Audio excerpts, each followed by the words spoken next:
Salut à toi derrière l'écran. Alors aujourd'hui on va voir la première vidéo. Cette première vidéo elle va consister à voir l'interface de Office. Office c'est quand même la suite bureautique la plus utilisée puisque c'est Microsoft qui l'a fait, bien évidemment.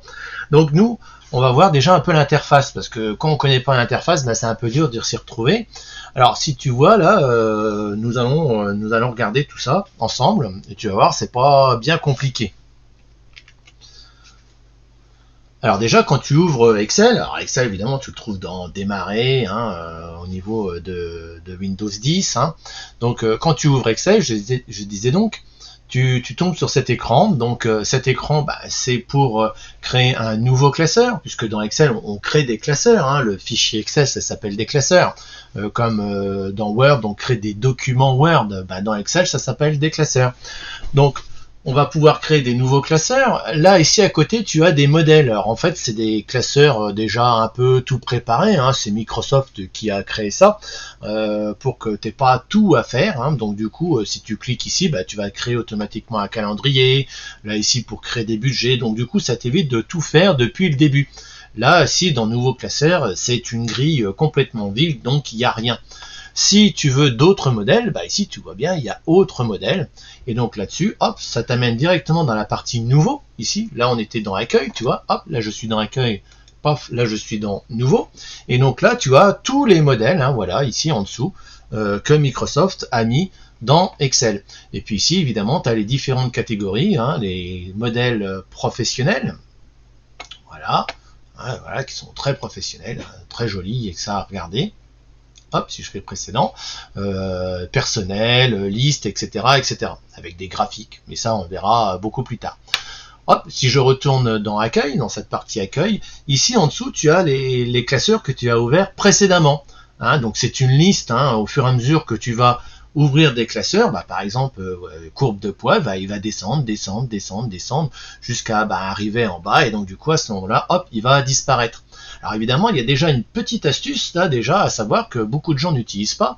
Il faut savoir que si tu veux garder ce classeur toujours dans cette liste, si tu regardes là dans la liste, il y a ici une petite icône là, une sorte de petite punaise qui va permettre d'épingler, c'est le terme, épingler le classeur à cette liste. Et donc il suffit de cliquer sur la petite icône. Hop, comme ceci, voilà, tu vois, il y a la petite punaise là qui a un petit sens interdit, donc pour retirer l'épingle. Et donc du coup, ce classeur Excel, tu le retrouveras dans épinglé, voilà, dans cette liste là. Et donc du coup, là ici, ça ne bougera jamais tant que tu ne retireras pas l'épingle. Donc ça, c'est une petite chose assez sympathique. Aussi, tu as ici là le partage. Donc là, c'est pour partager ce classeur directement à partir de cette liste avec OneDrive, avec des collègues ou des copains, selon le niveau que tu utilises Excel. Ici, tu vas ouvrir. Donc, si tu cliques sur ouvrir, à ce moment-là, tu arrives sur cette partie-là. Et donc, du coup, tu vas pouvoir ouvrir un fichier Excel à partir de ce PC. Donc voilà, donc là, hop, tu vas chercher les différents dossiers qui t'intéressent pour pouvoir ouvrir. Tu peux faire parcourir directement. Moi, généralement, je fais parcourir. Donc, comme ça, j'arrive directement sur la fenêtre Windows ouvrir classique. Et donc, je vais double-cliquer sur le fichier qui m'intéresse. Inutile de cliquer et faire ouvrir un petit double-clic et puis ça ouvre. Et puis donc là c'est les différents emplacements OneDrive voilà, et SharePoint selon qu'on est professionnel ou pas. Hop, je retourne dans l'accueil et donc je vais faire nouveau classeur. Voilà, j'arrive sur ce nouveau classeur et donc sur le nouveau classeur, évidemment, une fois que tu l'ouvres, tu as l'interface Excel qui ressemble beaucoup à l'interface de Word, l'interface de PowerPoint depuis la version 2007. C'est une interface qu'on dit en onglet et ruban. Donc on a l'onglet accueil, que ce soit dans Word, dans Excel, dans PowerPoint, on a un onglet accueil avec que les fonctionnalités de base. Ensuite, un onglet insertion, un onglet dessin, qui est apparu avec la version 365, là, les dernières versions, mise en page, etc., etc. Alors, il faut savoir déjà que ces onglets, ils sont rangés du plus simple vers le plus compliqué. Hein, donc dans Accueil, c'est vraiment les fonctionnalités de base qu'il faut absolument connaître. Si tu connais pas les commandes qu'il y a là-dedans, en fait, tu connais pas, tu sais pas utiliser Excel, hein, tout simplement. Et puis quand on va dans Insertion, là, on va améliorer notre classeur en ajoutant par exemple des graphiques. Donc là, faire des graphiques, c'est un peu plus évolué. Faire des tableaux croisés dynamiques, c'est très évolué. On va pouvoir faire de la mise en page pour paramétrer l'impression de notre classeur, etc., etc. Donc là, dans Formule, tu vois les différentes formules, logique, recherche, etc. Donc on verra ça beaucoup plus tard. Jusqu'à ici, hein, l'onglet développeur, alors que tu n'as peut-être pas sur ton écran, mais je t'expliquerai après comment le faire apparaître, où là, dans l'onglet développeur, tu vas pouvoir créer des macros, donc développer, faire des programmes dans Excel, hein, pour faire des formulaires, des routines, etc. Donc là, on est très très loin de la base, hein, c'est très très avancé. Hein. Et puis on retrouve évidemment cet onglet, l'onglet fichier. Donc dans cet onglet fichier, on retrouve accueil, nouveau, ouvrir, ce qu'on avait au démarrage d'Excel. Et puis on a évidemment les parties informations avec les informations du classeur, qui a créé le classeur, quand a été créé le classeur, les historiques de version. Pour enregistrer sous un autre nom, pour imprimer le classeur. Hein. Donc là, on a l'aperçu avant impression. Évidemment, il n'y a rien à apparaître puisque on n'a rien fait dans Excel. Et puis ici, l'orientation d'impression, etc., etc. Pour fermer le classeur. Et puis ici, tu as les options tout en bas, les options d'Excel. Hein. Voilà, où tu rentres dans des options si tu veux personnaliser l'utilisation d'Excel. Bon, généralement, moi, j'y vais jamais là-dedans. Hein. Je n'en ai pas besoin. Si tu es dans l'onglet fichier, pour revenir à ta grille Excel, hein, il suffit tout simplement de cliquer sur la petite flèche là, hop, tu y reviens, ou alors tout simplement faire échappe avec ton clavier, tu appuies sur la touche échappe en haut à gauche, hein, hop, et là tu reviens à ta grille Excel. Bon, donc du coup cette interface, hein, comme je te disais, c'est une interface très classique, hein, qu'on retrouve dans tous les logiciels Office depuis la version 2007 maintenant. Et à chaque fois que tu cliques sur un onglet, en dessous, la partie qui apparaît en dessous, c'est ce qu'on appelle le ruban. Et ce ruban, il est constitué de groupes, hein, le groupe par exemple annulé, le groupe presse-papier, police, le groupe alignement, nombre, style, etc.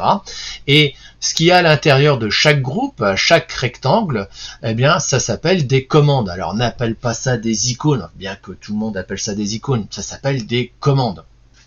Et si tu trouves pas la commande qui t'intéresse, sur certains groupes, tu trouves ici des petites flèches. C'est ce qu'on appelle le lanceur d'options complémentaires. Et donc là, quand tu cliques sur la petite flèche, ça ouvre les anciennes boîtes de dialogue qu'on avait jusqu'à la version 2003 hein, d'Excel. On avait ces boîtes de dialogue là, hein, Excel, Word et autres. Hein. Et donc du coup, là, tu retrouves toutes les options possibles de police, d'alignement ou les autres options qu'on trouve dans Word ou dans PowerPoint. En dessous de ce ruban, tu as ici ce qu'on appelle la zone non. Hein, donc cette zone non, tu peux l'agrandir ou la réduire, hein, puisque on verra par la suite qu'on peut nommer des cellules. Donc si tu vois pas tout le nom, tu peux l'agrandir. Et puis donc là, ici à côté, tu as la barre de formule qui te permet de voir si à l'intérieur d'une cellule, c'est du texte, du numérique ou une formule. Hein, ça, j'expliquerai aussi plus tard. Bien évidemment, en dessous, tu retrouves la grille Excel. La grille Excel est constituée de colonnes et de lignes. Et au croisement des lignes et des colonnes, tu as ce qu'on appelle une cellule. Alors, n'appelle plus ça une case, hein, s'il te plaît. Appelle ça une cellule. Ça sera mieux et plus professionnel, on va dire. Voilà. Et donc, un classeur Excel, un fichier Excel, est donc constitué de feuilles. Donc là, si tu regardes en bas, à gauche, il n'y a qu'une seule feuille, et pour insérer une nouvelle feuille, il suffit tout simplement de cliquer sur le petit plus. Voilà, là j'ai créé une nouvelle feuille, et je clique sur le petit plus, et à chaque fois que je clique sur le petit plus, je crée une nouvelle feuille. Alors, petite astuce à savoir, hein, là si je clique de nouveau sur le plus, je crée une feuille 5, mais il faut savoir que depuis la version 2013, si je clique sur la feuille 1, et que je clique sur le petit plus, eh bien, du coup, la feuille 6 n'apparaît plus derrière la feuille 5, mais derrière la feuille 1. Ça permet d'intercaler les feuilles directement à l'endroit où on veut. Et donc, du coup, de nos jours, depuis la version 2013, il n'est plus nécessaire de faire le petit plus, cliquer sur la feuille pour ensuite la déplacer, hop, pour la mettre au bon endroit. Tu cliques là où tu veux ta feuille derrière. Donc là, en feuille 3, je veux la feuille 8 derrière la feuille 3. Je clique sur le petit plus et pouf, ça y est, la feuille 8 est derrière la feuille 3.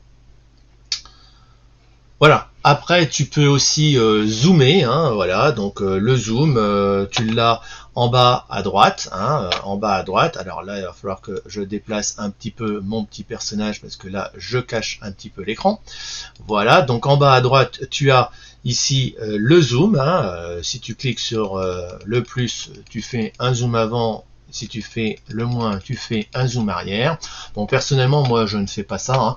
Je fais le raccourci clavier CTRL, molette vers le bas, je fais zoom arrière, molette vers le haut, je fais zoom avant. Voilà, et ça marche très très bien. Il faut savoir, ce CTRL molette fonctionne très très bien dans Word, dans Excel et dans PowerPoint. Voilà. Au niveau des onglets, dernier petit point à savoir, hein, il faut savoir que si tu double-cliques sur un onglet, eh ben, tu réduis le ruban. Voilà, tu vois, le ruban n'apparaît plus. Et quand tu cliques sur un onglet, à ce moment-là, le ruban apparaît. Et quand tu cliques à l'extérieur, le ruban, il redevient petit. Voilà, il devient réduit de nouveau. Et si tu veux faire l'inverse, eh ben, il suffit de redouble-cliquer sur n'importe quel onglet. Et donc là, tu vas refixer le ruban comme auparavant. Ce qui est plutôt intéressant si tu veux gagner de la place pour faire des présentations en réunion ou si tu ne veux pas montrer l'interface dans des réunions Teams par exemple. Voilà.